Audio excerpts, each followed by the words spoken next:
এই যে তরমুজটাকে যেই হাতে পেয়েছি আর বল খেলার মতো খেলা শুরু করে দিয়েছি। তো চলো তরমুজটাকে ভালো করে ধুয়ে পরিষ্কার করে দেখো কেটে নিয়েছি।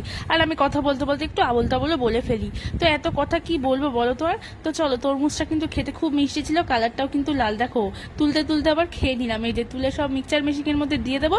তো দেওয়ার পরে এটাকে ভালো করে পেস্ট করে নিতে হবে, তারপরে এটা দিয়ে জুস বানানো হবে। তো কিভাবে জুসটা বানাবো তোমরা দেখতে থাকো। এই দেখো, দেখলে পুরো একদম ম্যাজিক হয়ে গেল।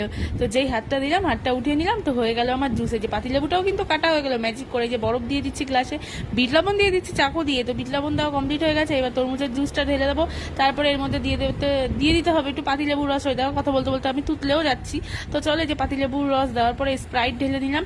তো হয়ে গেল আমার একটা জুস কমপ্লিট। এবার তরমুজের মানে ভাঁড়ের মধ্যে আমি এবার বানাবো। তো দেখো ভাঁড়ের মধ্যে বানানোর জন্য তো এই আইডিয়াটা আমার বর দিয়েছে, যে তুমি গ্লাসে একটা বানাও, একটা ভাঁড়ে বানাও। তো আমার বরের মাথায় অনেক আইডিয়া। তো চলো দেখো কত সুন্দর লাগছে দেখতে।